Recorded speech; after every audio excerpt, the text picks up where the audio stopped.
Bom, meu nome é Arthur Alcides, sou aluno do Instituto Federal de Brasília e vim aqui para a gente falar uns. O que é que a gente vai falar, né? Hoje a gente vai falar sobre estados físicos, mudanças de estado, processo endotérmico, substância vezes mistura, gráficos de mudanças e vamos fazer alguns exercícios no final. Bom, vamos começar então pelos estados físicos da matéria. Então, vamos relembrar um pouco de matéria e falar mais sobre estados físicos. Química é estudar matéria, e matéria é tudo que ocupa lugar no espaço, como todos nós sabemos. Tudo que tem massa, né? Então vamos lá. Vamos estudar os três estados físicos, que são sólido, líquido e gasoso. Que eles podem ser definidos de duas maneiras. Para eles ser um desses três, depende da maneira que ele apresenta para nós. Nós temos algumas características macroscópicas, que têm um volume e forma bem definida, e microscópicas, que têm um volume bem definido por conta das partículas, pois estão bem organizados, então eles estão bem juntinhos se você for olhar, né? Bom, a matéria ela pode ser encontrada em três estados: sólido, líquido e gasoso. Daí determina o estado em que a matéria se encontra. É a proximidade das partículas que a constitui. E essa característica, ela obedece aos fatores, que são como a força de coesão, que faz com que as moléculas se aproximem umas das outras, a força de repulsão, que faz com que as moléculas se afastem umas das outras, e esses estados de agregação da matéria também são chamados de estados físicos. Vamos lembrar que o volume, a densidade, é a forma de um composto, podem variar, viu, de acordo com a temperatura. E então vamos falar sobre agora sobre os estados sólido, líquido e gasoso. O estado sólido, né? Então as moléculas se encontram muito próximas, sendo assim possui forma fixa, ou seja, volume fixo, e não sofre compreensão. As forças de atração predominam neste caso. E o estado líquido. As moléculas já estão mais afastadas do que no estado sólido, e as forças de repulsão são um pouco maiores. Os elementos que se encontram nesse estado possuem forma variada, mas volume constante. E além disso tudo, também é bom lembrar que ele possui facilidade de escoamento e adquire a forma do recipiente que os contém. E o gasoso é o movimento das moléculas. Nesse estado é bem maior que no estado líquido ou sólido. As forças de repulsão predominam, fazendo com que as substâncias não tomem forma nem volume constante, né? Então, se a gente variar a pressão exercida, por exemplo, sobre um gás, né? A gente pode aumentar ou diminuir o volume dele. Então pode dizer que sofre compressão e expansão facilmente. Agora vamos falar um pouco sobre mudança de estado.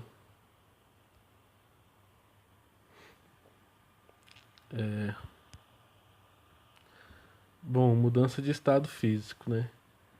Vamos falar um pouco deles.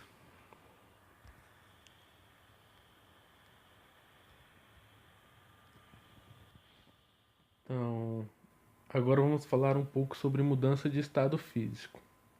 Lembrando que vamos falar um pouco de fusão, vaporização, solidificação, condensação e sublimação. Então, o que caracteriza e define o estado físico da matéria são as forças, né, que atuam em seu interior, na verdade. E coesão é a qual tende a se aproximar as partículas, e repulsão a qual tende a afastá-las. Quando a força de coesão supera a de repulsão, a substância se apresenta na fase da agregação, chamada de sólido. Quando as forças apresentarem a mesma intensidade, teremos um líquido.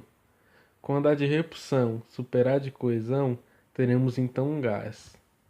Cada um desses estados físicos distingue-se um dos outros, entre outros fatores por sua forma e volume. O estado sólido apresenta forma e volume constante.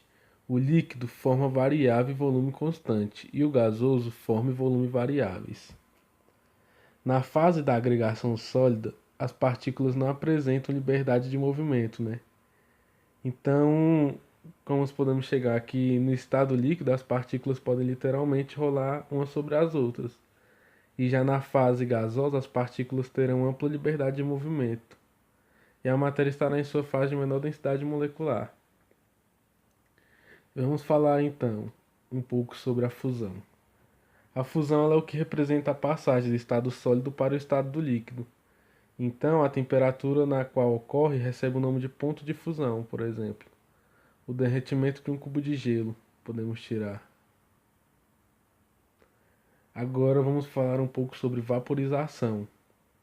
A vaporização ela representa a passagem do estado líquido para o estado gasoso. A temperatura na qual ocorre recebe o nome de ponto de ebulição. Uma vaporização pode ocorrer de três modos distintos. Então, os três modos que podem ocorrer é na calefação, ebulição e evaporação. Agora vamos falar da condensação, que também pode ser conhecido como liquefação. Ela representa a passagem do estado gasoso para o estado líquido, por exemplo. A umidade externa de um frasco metálico ao ser exposto a uma temperatura relativamente elevada. Solidificação. Ela é aquela que representa a passagem do estado líquido para o estado sólido. Vamos tirar como exemplo o congelamento de uma água. E por último, a sublimação, que ela representa a passagem do estado sólido para o estado gasoso, o processo inverso, né? Que pode ser o contrário, né? Que é mais fácil assim falando.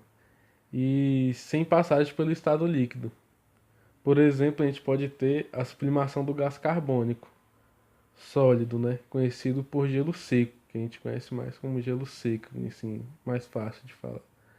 Em exposição à temperatura ambiente, dá para ver como é que funciona a sublimação. Agora falar sobre o processo endotérmico. Ele é um processo bem simples de explicar, eu acho melhor e mais fácil de entender explicando ele por um exemplo, né? O que é o processo endotérmico? É aquele que ocorre com absorção de calor. Então, um exemplo bem simples, rápido e simples, né? Se um pedaço de gelo for deixado sobre a mesa na temperatura normal, né, que é a temperatura ambiente, ele vai receber o calor do ambiente, né? E então isso provoca a fusão do gelo. Aí a transição de água no estado sólido para o estado líquido é um processo que absorve o calor. Isso é chamado de processo endotérmico. Vamos falar um pouco de substância pura, mais conhecida como simples, versus a mistura. Uma substância pura, ela apresenta propriedades físicas constantes ao longo de toda a sua extensão. Ou seja, se pegarmos um pedaço dessa substância pura, nós veremos que ela tem o mesmo ponto de fusão e o mesmo ponto de ebulição, e a mesma densidade de qualquer outro pedaço da substância pura global.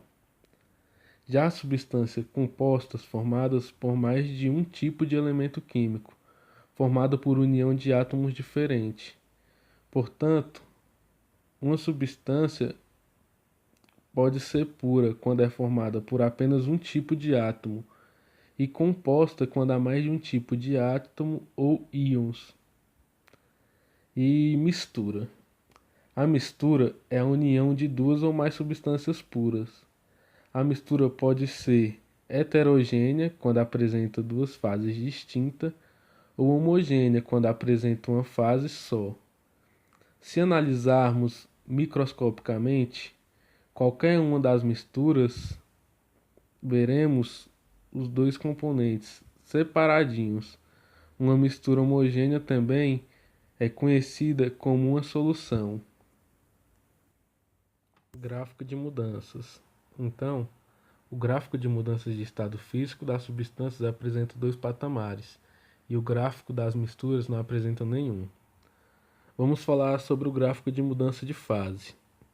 Eles mostram o comportamento de uma substância quando a aquecemos ou quando a resfriamos.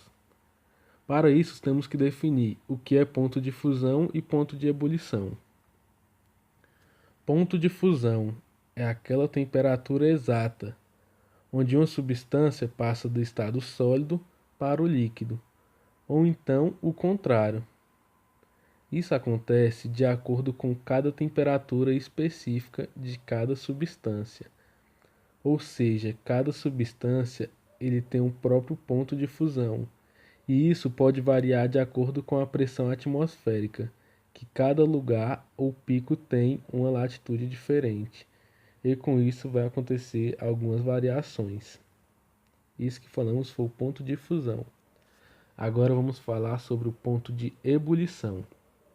Bom, o ponto de ebulição é aquela temperatura exata onde a substância passa do estado líquido para o gasoso.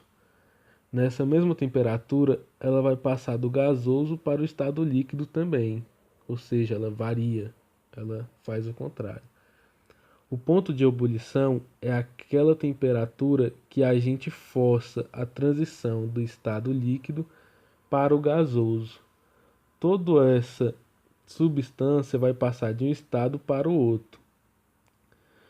A gente já falou de vaporização e você lembra que a vaporização ela se divide em evaporação, ebulição e carifação. E o ponto de ebulição é onde você força mais em temperaturas menores, pode acontecer a evaporação do material onde poucas partículas vão se desprendendo bastante, passando do estado líquido para o gasoso. Então, com esse conhecimento, a gente já poderá tirar todas as conclusões do gráfico de mudança de fase. E o gráfico de uma mistura comum é bem simples, porque uma mistura comum é a união de duas ou mais substâncias em um mesmo recipiente. Um exemplo simples é a mistura entre água e sal. O gráfico de uma mistura comum mesmo pode apresentar sempre os seguintes parâmetros: primeiro, segundo e terceiro, quarto e quinto palmares sempre variáveis, o que pode ser comprovado pelo fato de eles estarem sempre na diagonal em relação aos eixos x e y, que é o tempo e temperatura. Então, ou seja, à medida que o tempo passa, a temperatura também aumenta. Agora vamos aos exercícios, começando pelo exercício 1. O naftaleno, comercialmente conhecido como naftalina, empregado para evitar baratas em roupas, funde em temperaturas superiores a 80 graus Celsius. Sabe-se que as bolinhas de naftalina, a temperatura ambiente tem suas massas constantemente diminuídas, terminando por desaparecer sem deixar resíduo. Essa observação pode ser explicada pelo fenômeno de A. Fusão, B. Sublimação, C. Solidificação, D. Liquefação e E. Ebulição. A resposta correta seria a B. Por que a B? Porque a sublimação é a passagem direta do estado do sólido para o gasoso.